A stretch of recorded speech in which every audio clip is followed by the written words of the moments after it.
biteye ubwoba. Abantu 11 baguye mu mpanuka y'ikamyo yabereye i Rubavu. Ubuyobozi bw'akarere ka Rubavu bwatangaje ko impanuka y'ikamyo yabereye mu murenge wa Gisenyi mu karere ka Rubavu ku itariki ya 27 Gashyantare mu mwaka wa 2026 yahitanye abantu 11. Iyi mpanuka yabaye mu masaha ashyira saa 8 z'igicamunsi mu murenge wa Gisenyi, akagari ka Ntengo, ho mu mudugudu wa Nyaburanga. Ni impanuka yatewe n'ikamyo yagonze ivatiri, moto n'abaturage bagendera ku ruhande rw'umuhanda, hapfa abantu 11 bose. Umuyobozi w'akarere ka Rubavu Murindwa Prosper yabwiye ikinyamakuru Igihari nacyo dukesha iyi nkuru ko ikamyo yo mu bwoko bwa Benz yagonze moto yariho abantu 2 bahita bitaba Imana. Yakomeje agira ati iyi kamyo yanagonze abantu 2 bagendaga mu muhanda, bapfuye bageze ku bitaro. Yagonze kandi indi modoka yarimo abantu 7, 6 barapfa, umwe arakomereka nyuma y'uko aguweho na kontineri yari itwawe n'iyo modoka. Meya Murindwa yihanganishije imiryango yose yabuze ababo, anifuriza uwakomeretse gukira vuba.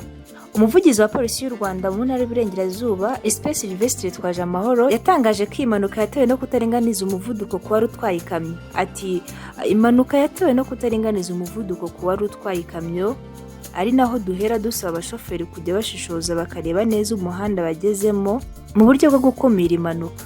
Ikindi kandi amakuru yamenyekanye nuko abari mu ikamyo batapfuye, umushoferi wayo yakomeretse bikomeye mu gihe abandi 2 bari kumwe bakomeretse byoroheje.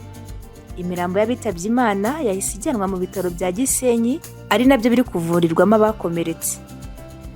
Muri ibi bihe abantu benshi bakomeje kugwa mu mpanuka, by'umwihariko byakunze kugaragara cyane ko muri ibi bihe cyangwa se muri iyi minsi impanuka ziri kuba cyane, ariko kandi si izi modoka gusa, aho byagaragaye ko n'ibinyabiziga bya moto biri gukora impanuka cyane.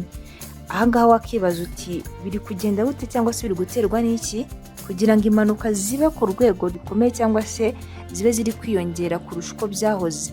Reka dusabire ihumure ku babuze ababo, kubera ko biragoye. Iyo umuntu abyutse aba azi ko agiye mu bintu runaka, akaba yasiga asezeye cyangwa se adasezeye abasize, kubera ko abazi ko ari bugaruke. Nta muntu ugenda cyangwa se nta muntu ubyuka ateganya ko atari buze kurangiza uwo munsi.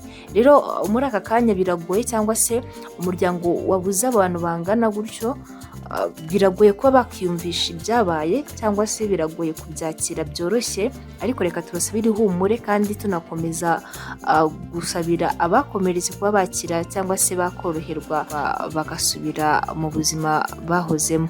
Ikindi kandi reka dushishikarize bamwe mu bafite ibinyabiziga cyangwa se basanzwe batwara ibinyabiziga kuba bakurikiza amategeko basabwa kugira ngo barekere cyangwa se basigasire umutekano mu muhanda, kugira ngo barengere ubuzima bwabo ndetse nabo basanga muri uwo muhanda baba barimo cyangwa se abo baba bahuriyemo.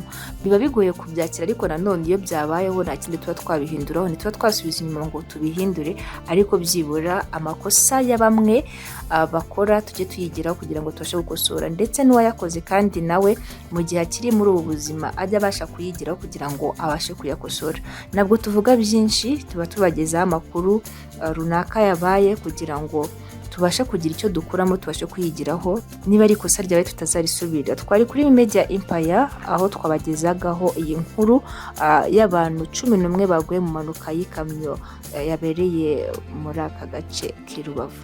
Dukomeze gufata mu mugongo ababuze ababo, ariko kandi natwe dukomeze kurushaho gutekereza icyaturinda cyangwa se icyadufasha muri ibi bihe bitoroshye turimo. Mukomeze kugira ibihe byiza, turabashimiye cyane.